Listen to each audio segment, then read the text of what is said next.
Back out now. The shot goes up by Simpson. Now watch David Thompson coming through the lane area. Look how high he is.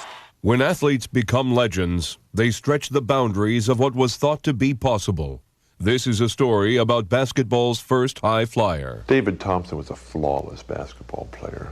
What was truly unique was that you had a guy who could fly, who could soar, who could do everything physically, and then really had a game as well. He's my inspiration. I think, as I was growing up. I grew up watching NC State. I was a David Thompson fan. I enjoyed the way he played, his aggressiveness, his scoring capabilities. And at 6'4", being able to play his game above the rim was truly amazing for any kid to watch.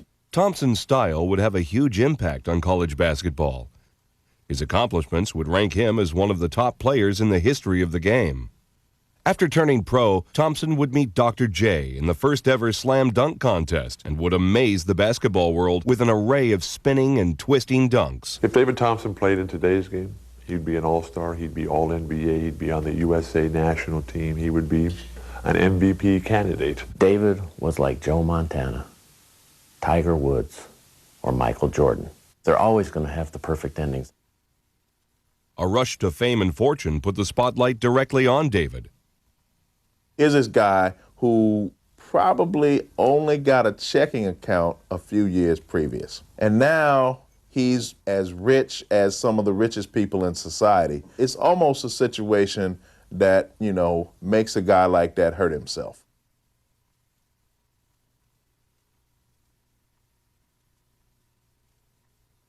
In the 1960s, America was a country deeply divided and segregated by race.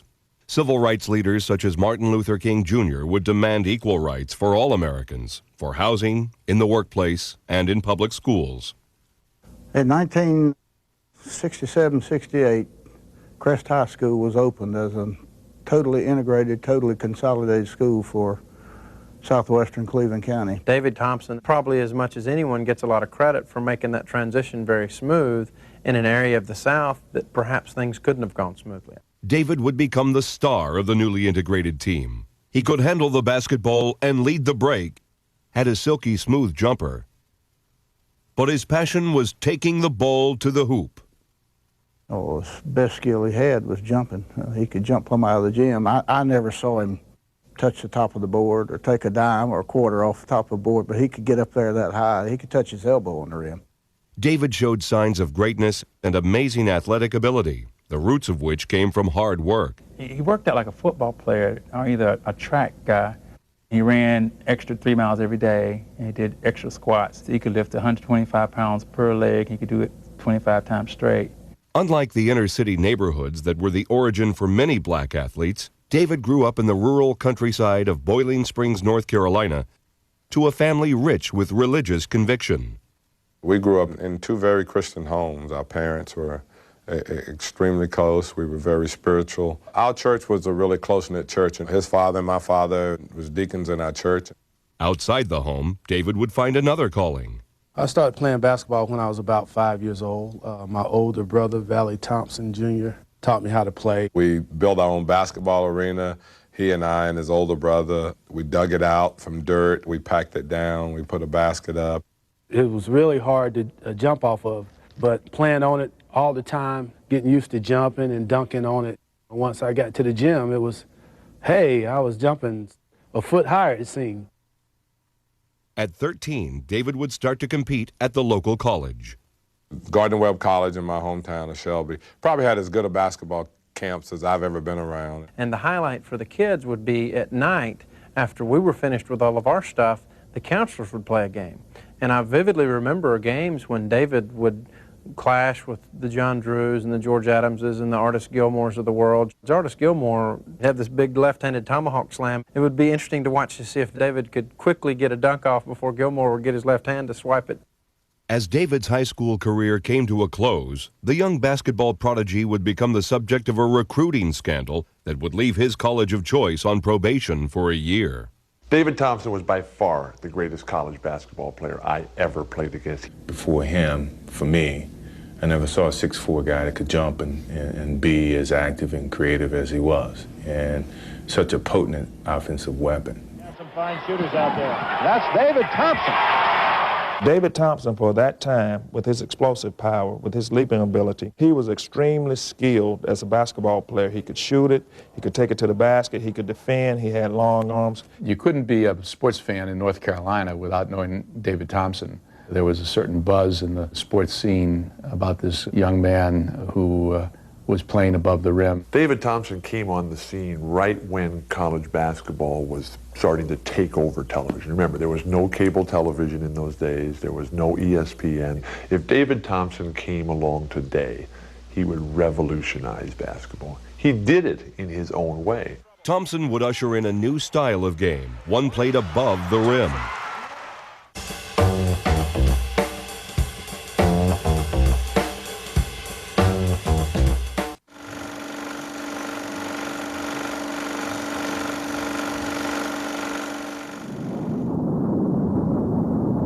As the 1970s began, America was in outer space, landing a man on the moon.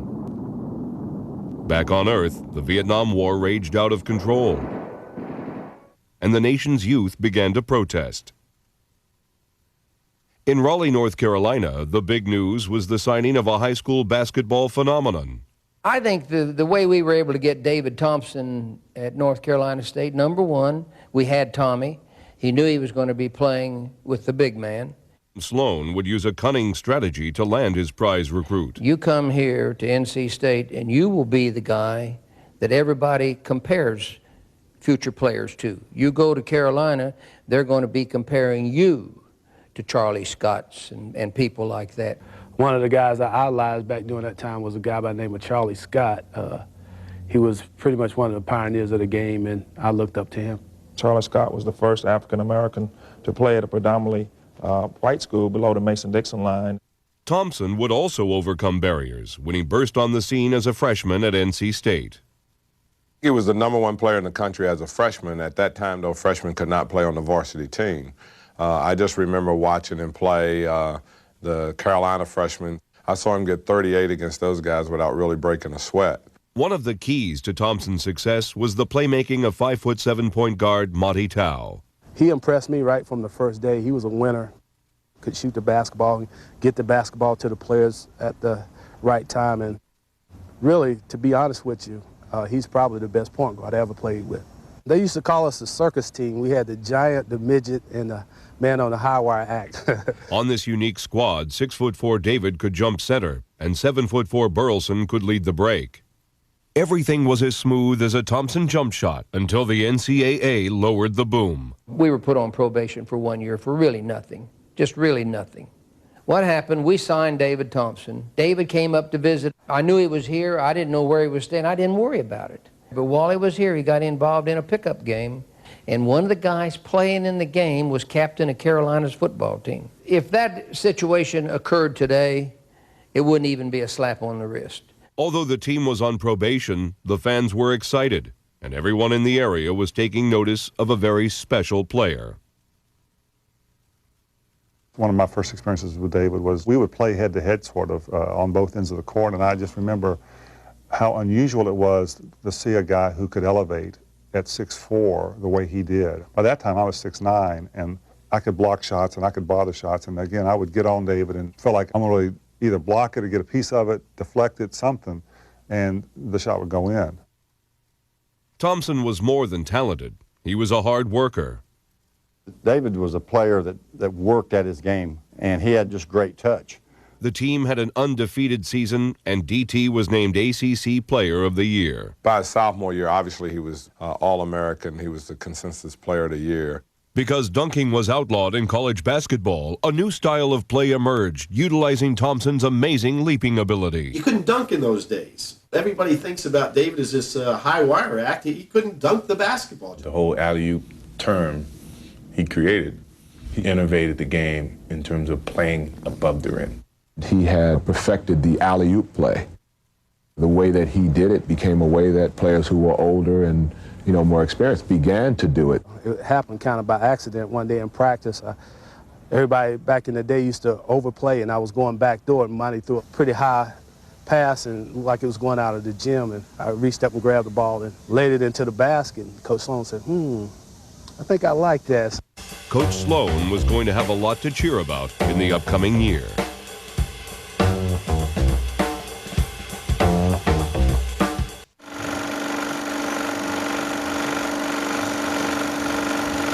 David had caught the eye of the national media, but Thompson and the Wolfpack would have to conquer UCLA before they could claim greatness. That team was unique because it had all of the ingredients and it blended perfectly.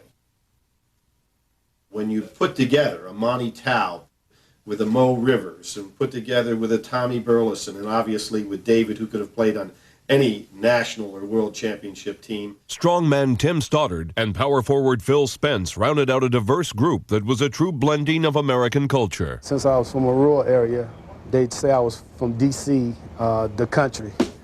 Phil Spence was a Black Panther type. I was the more white redneck type. Tommy was a redneck, and I guess I was the Black Panther. I guess that's the way it was. Back it goes to Burleson. Burleson moving on one, and underneath. Maybe you've seen him way up in the air, going up for the alley-oop. You know he's always there. Just let me tell you, the number's 44. It all adds up to number one. We all know that for sure. Talking about Face, David, and the Wolfpack. They're always going to be number one. Talking about Face, David, and the Wolfpack. The ACC don't like to boast, but they whipped them all from coast to coast. Go ahead on. Get down. Round and round. Yeah, yeah. Now some come from the city to show us how to play. Yes, they think they'll teach us country boys a new and better way. Though Norm is a little old-fashioned, he only teaches us to win. We send our scoreboards round and round and send them home again. Talking about Face, David, and the Wolfpack. They're always gonna be number one. I'm talking about Face, David, and the Wolfpack. The ACC don't like to boast, but they whipped them all from coast to coast.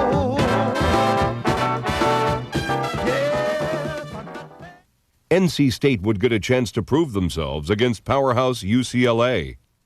UCLA had won 7 straight national championships with John Wooden, and we'd gone undefeated. Both of us were undefeated in the 72-73 season. Our athletic director, Willis Casey, got a hold of J.D. Morgan out at UCLA to arrange a special game in December. Going out there and seeing these guys, they're on TV all the time. You know their team. You knew all the players. Just to go out there and see them in person, I think that all hit us a little bit the first time we played them. It was a pretty rough game. We were actually ahead at halftime.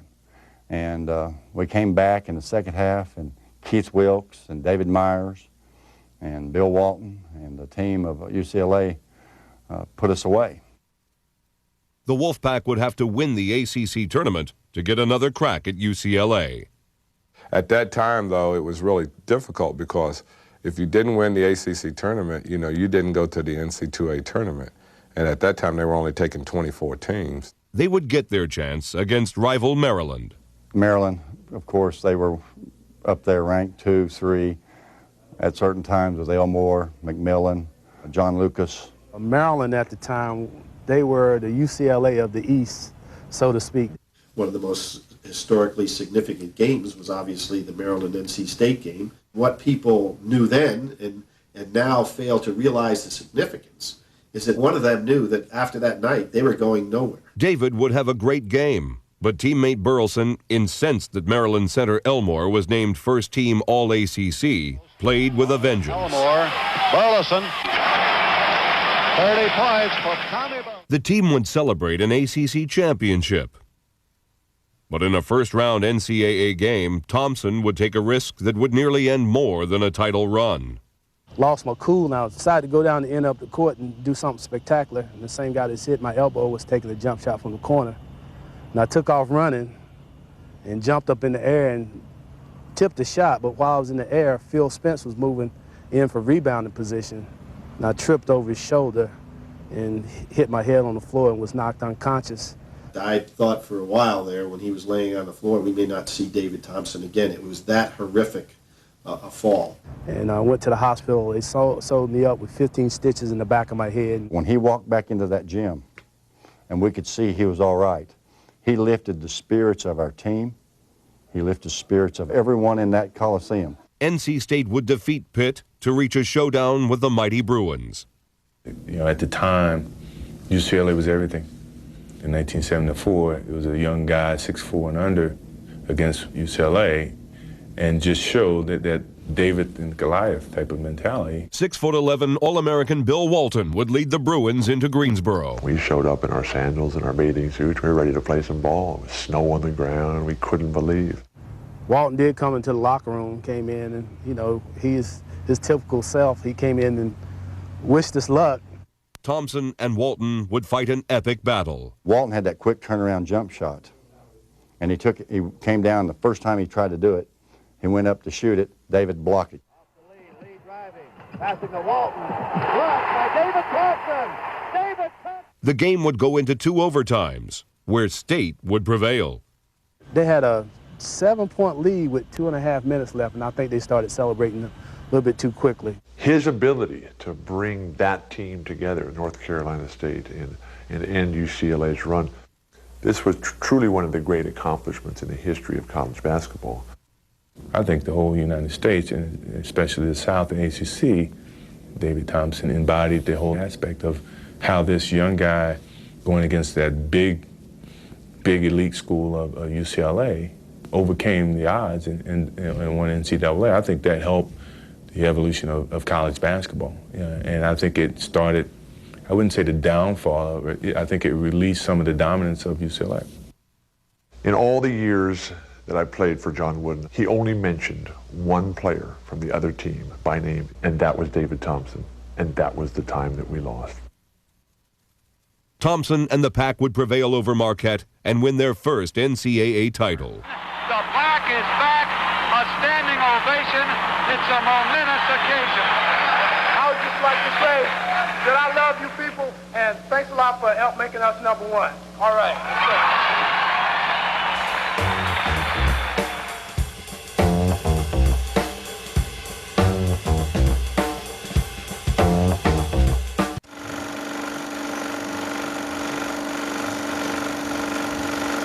Thompson's picture-perfect game and style had helped NC State win a college championship. He was now a star in North Carolina. Wherever he went, he was recognized. Wherever we go, people wanted a piece of him, and they wanted a part of him, and they wanted to talk to him. He acted the opposite you thought a superstar would act. He'd sign an autograph for anyone at any time. You know, he'd pick up a child for a picture. I would treat people the way I would like them to treat me. You know, my father taught me that at a young age, you know, just to treat people the way you'd like them to treat you, and then, you know, they'll reciprocate. As great as a basketball player as he ever was, he was a much better human being. He had such a great sense of humility.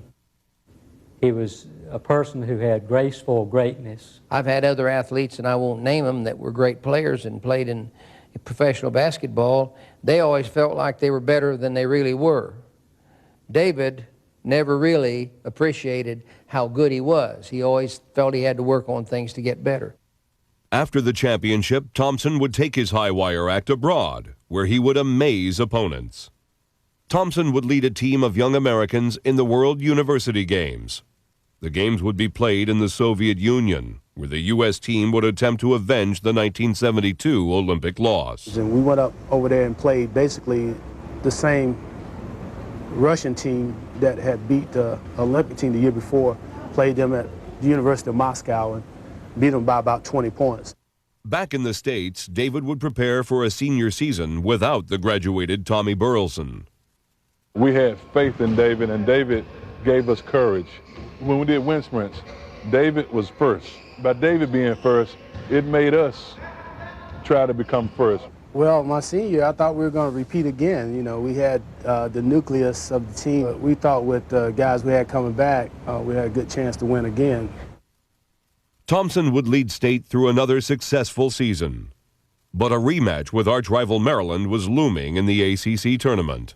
Maryland and NCSU would square off once more, and although the players would go to battle, two colorful coaches would take center stage. The thing that speaks to how colorful they were is very few people now will talk about Norm Sloan without talking about his suits. Very few people talk about Lefty Driesell without talking about the bald head and how it would get hot and red and how furious he'd get in his stomp.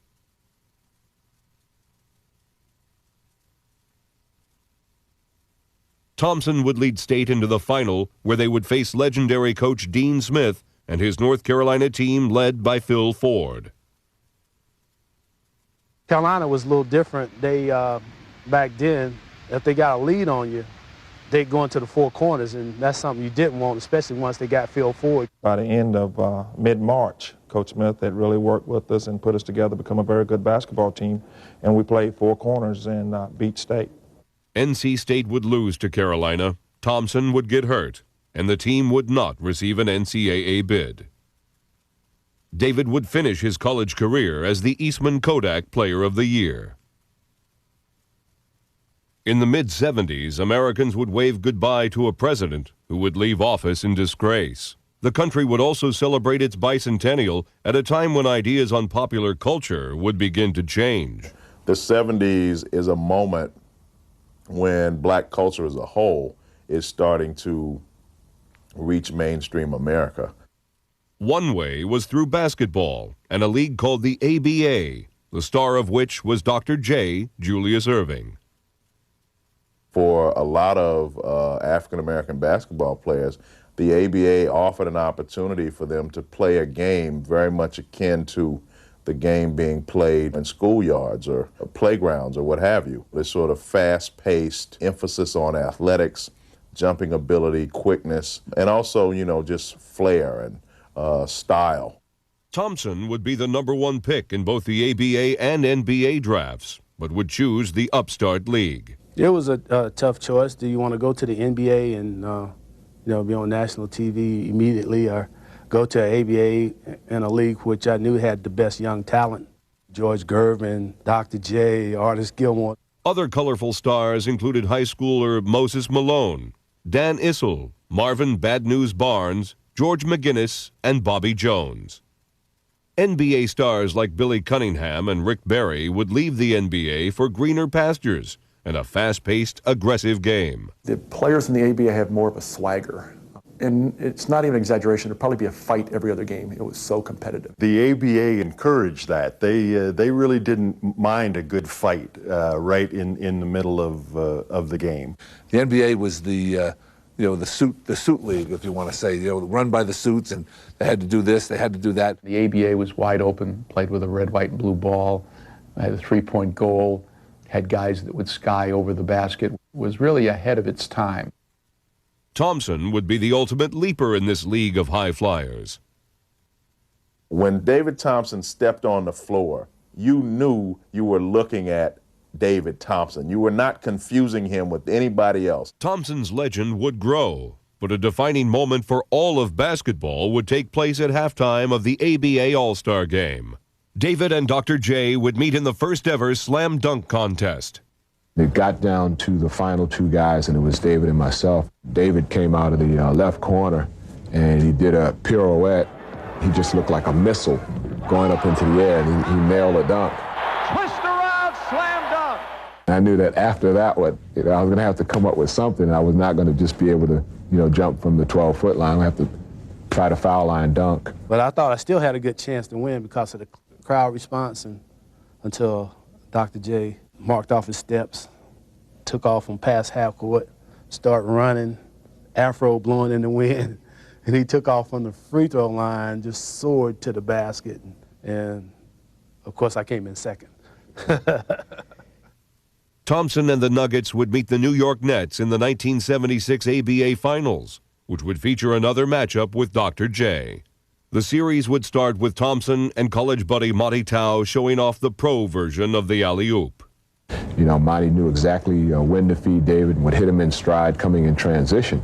And this guy would just explode. I mean, he tried to take the ball to the hole and dunk it all the time. Dr. J and the Nets would take game one.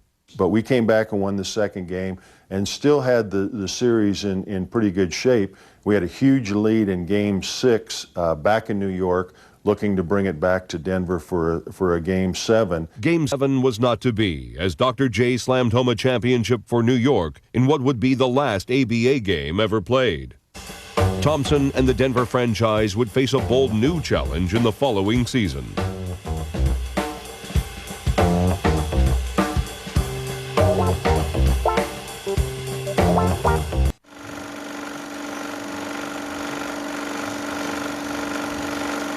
Thompson's Nuggets, San Antonio, Indiana, and Dr. J's Nets were absorbed into the NBA in what was called a merger. Probably a poor choice of words. We went on a suicide mission to the NBA and listened to them tell us what the rules were. The NBA was happy to have a team in Denver, kind of halfway between Chicago and the West Coast. And the fact that we had David on that team certainly helped promote the Nuggets being one of the teams that went into the NBA. When the ABA had the merger with the NBA in '76, they always gave you a few guys you look out for. David was on that list, Julius was on that list, Artis Gilmore was on that list, George Gervin was on that list, and David Thompson was on that list. DT was happy in the NBA and was averaging 26 points per game. We had great fan support. As a matter of fact, we led all of pro basketball in attendance. The people really came out to watch us play.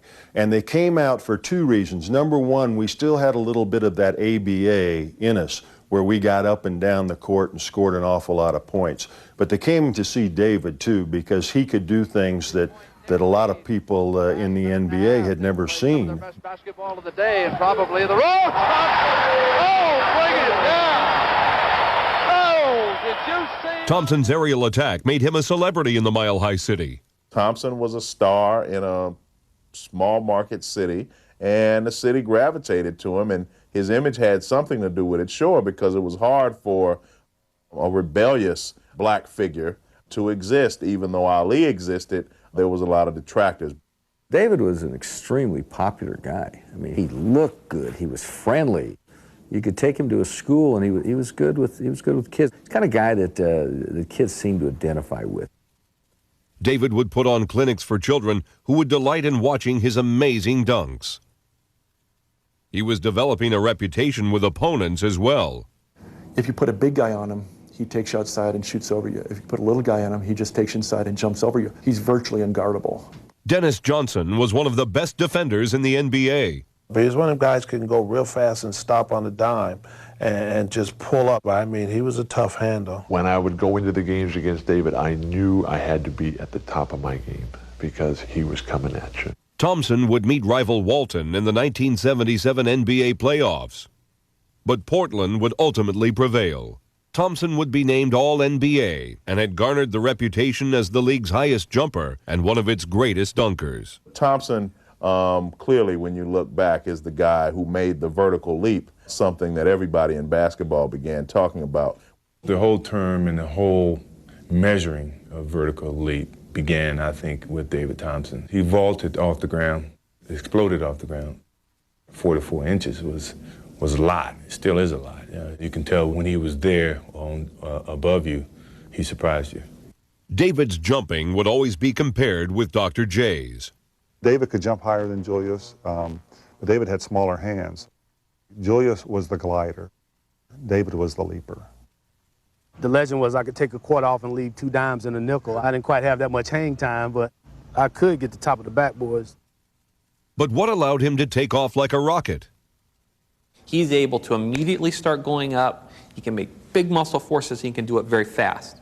He's been blessed genetically to do that, probably by muscle type. He's also got a great body type for a jumper. A lot of strength in his legs, but not a lot of extra mass that he has to carry around. All of those things work together to facilitate his ability to jump high and to jump fast. If this clay surface that he grew up on and learned to jump on also was softer, which it's going to be than a hard floor, a hard basketball floor, that may have contributed for him to learn how to jump in such a way to make big forces and to make them in a short period of time, and that would fit with him being a fast jumper, someone who could explode off the floor very quickly. Most of the guys that played on dirt courts out here were pretty good jumpers. I heard Michael Jordan and Larry Jordan. He told me one time that they played on dirt courts too, so there must be some truth to it. There's always been people that can jump. What was truly unique about David Thompson was that you had a guy who could fly, who could soar, who could do everything physically, and then really had a game as well. The guy had one of the fastest first steps in the league. And see, he was not big. David, I know he probably wanted to call himself 6'3.5", but he was probably more like 6'2", but he jumped like he was 6'9.5". He had a quick first step, but to me, David's slam dunks were just unbelievable. There was nobody that could dunk like David. His quickness had some peculiar origins. A shortcut home was going through the cemetery. I'd run through there, and most of the nights it was dark, so I was flying through there, dodging headstones and jumping over some. Some people credit my quickness and my quick first step for running around those tombstones. He was the complete package from the first day he came to professional basketball. David was an outstanding shooter. Julius Erving and Michael, the people that we compare great players to, they developed that jump shot as their careers developed. David had that from the very beginning. Until Michael Jordan came along, I would say he was the best one-on-one player I had seen. I know it's a big statement to make, but he just was, in my view, totally unstoppable. When he got it rolling, there was just absolutely nothing you could do. David could get on fire from 18 to 25 feet. He had unbelievable moves. He had a quick step, but his leaping ability is what would take you out of your chair. The Nuggets were having another great season and were a cohesive unit.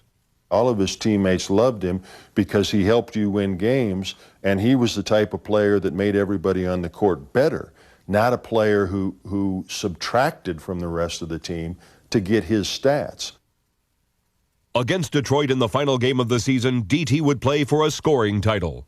The first half was the greatest exhibition I've ever seen. He had 52 points, he was 20 for 23, and he missed his last two shots, so you can imagine. And I don't think he forced any shots, and he played within himself, and he wasn't actually going out to win a championship. He was going out to win the ball game. I got pretty hot in the first quarter. The guys would get me the ball in good field position. So I kept shooting it and kept making it. To score 73 points in a game, you got to be able to dominate that game. You got to be hitting jump shots, you got to be hitting dunks, you got to do all the different defenses, steals, things of that nature. In a 48-minute game, you got to completely dominate. The game where he scored, I think, 73, he and I combined for 85, I think, that night. But he was, I remember that game, it was, you were aware that he was battling Gervin for the scoring title, but when David came out, he wasn't taking bad shots, but he was just making all the shots. Thompson would shoot 28 for 38 from the field on his way to 73 points. Denver GM Carl Scheer was quick to sign David, an impending free agent, to a landmark contract. 5-year, $4 million contract, $800,000 a year. And at the time, it was the highest contract in team sports. Being black in America is always about upward social mobility. How do you go from point A to point B? Well, David Thompson achieved that, and he achieved it at a time when not a whole lot of other African-American athletes had done so. He's used his skills as a basketball player to become a millionaire. $800,000 doesn't seem like much money today, but you have to remember at that time, the player who was making the most money in professional basketball was Kareem, and he was making $350,000 a year. David Thompson was living the American dream, but what was around the corner would surprise everyone. I watched his career with enormous anxieties and sadness as I watched what appeared to be a wonderful young man whose life I thought would be blessed with great successes just deteriorate and go downhill.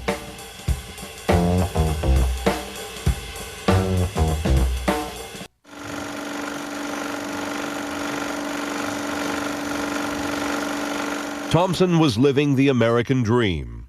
He signed the largest contract in sports history and was all NBA. Meanwhile, the rest of America was in a recession with runaway inflation. A nuclear power plant at 3 Mile Island would shake the confidence of all Americans.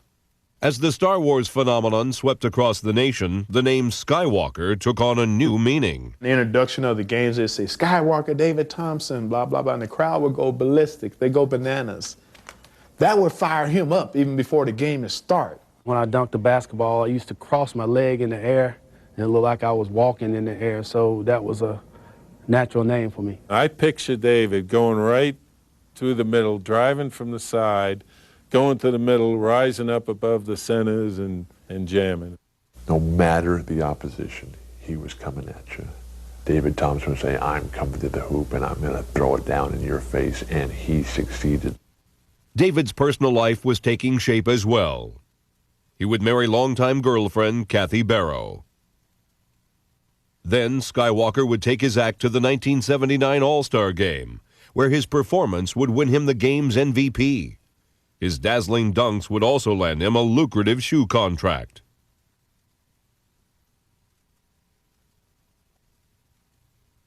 But all was not well in the Mile High City.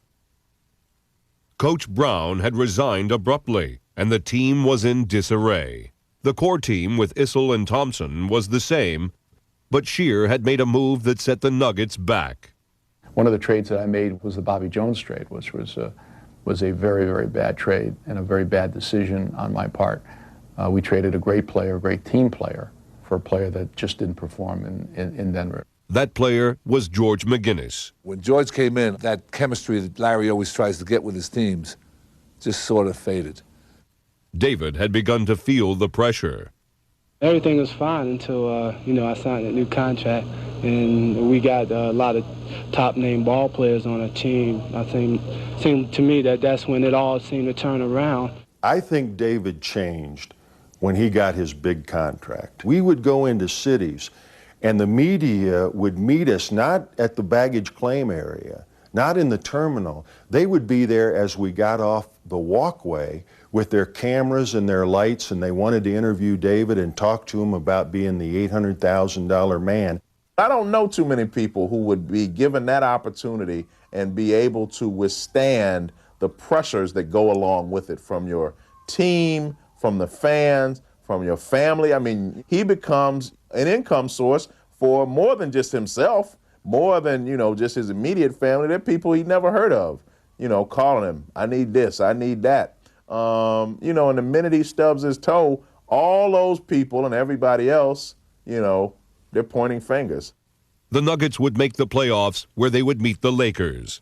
But the Lakers would overpower the frustrated Nuggets, who would have the earliest playoff exit in their history. By then, I think everyone, all the fans here, realized that to win an NBA championship, you probably didn't do it with a 6'3" guard. His game wasn't quite at the level that it was early on. He did experience injuries, and I relate some of those injuries to the game, some of them to not being in as good a shape as he could be. Thompson was enjoying the nightlife and had fallen prey to temptation. I frequently went out with him at night.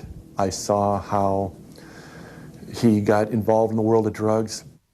People would say, well, you have a player that's doing drugs, or you have a player that's been seen with questionable people, and I didn't want to believe it. And when it got real bad, I bring him in and we talk about it, and David was in denial. When David signed that contract, he had to be one of the richest athletes in the country. That's a lot of money now. Back in the 70s, that was crazy. And, cocaine is all over these elite celebrity circles in basketball and Hollywood. And then a few years later, it's all over society. A lot of the guys in the league were using at the time just on a social level. And if you know anything about drug and alcohol addiction, you know it's progressive. That's kind of what happened to me. Over the years, it got worse and started causing some problems. Sometimes you think you'd have a handle on it, but then sometimes it would get out of control. Over the next few years, Thompson's struggles would worsen. The 70s had ended, and the country was becoming less tolerant of drug use. Although he could still fly, the Nuggets were looking to unload their high-priced star. The Denver Nuggets were financially struggling. They weren't playing well. The gate was down. They had 25 owners who didn't have a lot of money, and they needed to do something. They traded him for a player that was very mediocre at best, and Bill Hanslick. There weren't any comparison with the skill level of the two, so to make that trade, obviously they were trading to get rid of that salary. After arriving in Seattle, a rejuvenated Thompson would show off his high-wire act to the Sonics. But he was unable to maintain his level of play. It's very difficult to be up here, come down to here, and here may be still better than average, but it's impossible to get back to this point at that time. As DT battled injuries, his problem with cocaine would escalate. David would go through a series of public setbacks that would end in a drug rehabilitation center. When he returned to the Sonics, tragedy would strike. Me and about 5 of my teammates went out to Studio 54 about 3:30 in the morning. I was involved in a confrontation with a guy, and he pushed me down a flight of stairs and kind of rolled down and tumbled down to the bottom of the stairs and just totally tore all of my ligaments in my knee. Tragically, David would sustain a serious injury that would ruin his career. David would never play another game in the NBA.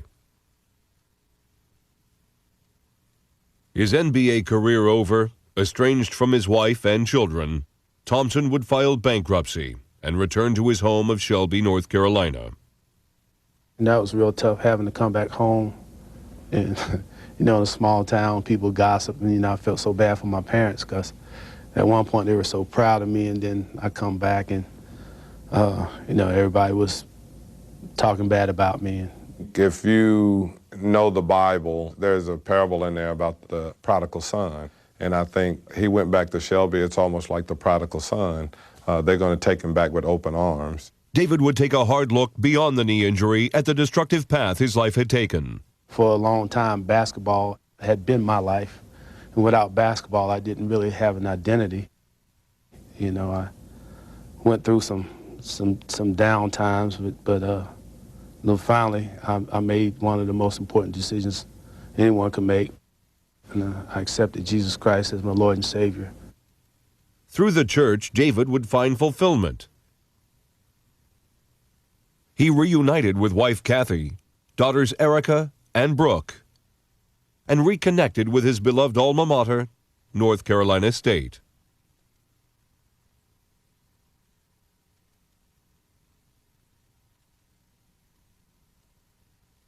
Today, Thompson still has the touch, but his days of flying are over. In 1996, Thompson was elected to the Basketball Hall of Fame with longtime friend and opponent George Gervin. Today, David works with kids, teaching them basketball and lessons in life. Success just doesn't happen. You got to plan it. You got to set goals. You got to set short-term goals and long-term goals.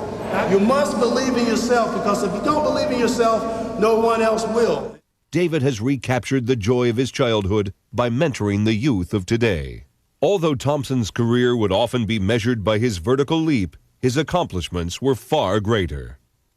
In college, Thompson would conquer the Goliath of UCLA, and Sports Illustrated would select David as one of its top 5 college players of all time. The original high flyer, his 73-point game ranked second only to Wilt Chamberlain. If David had not had his problems, today we would be talking about him in the same breath that we talk about Michael Jordan and Julius Erving, because believe me, David Thompson was that kind of player. His style and ABA roots have become a part of pop culture. Keep that funk alive. Well, it's 1975, and we just be keeping the funk. Playing above the rim, David Thompson would influence the generations to follow. I think it elevated through the years. When it got to me, I took it another step, and now you got kids that are taking it even on a higher scale. So it's a little David Thompson in all of us. Who could imagine a greater player than David Thompson flying through the air? Bam! Throwing them down. When you dream of the perfect basketball player, you visualize David Thompson.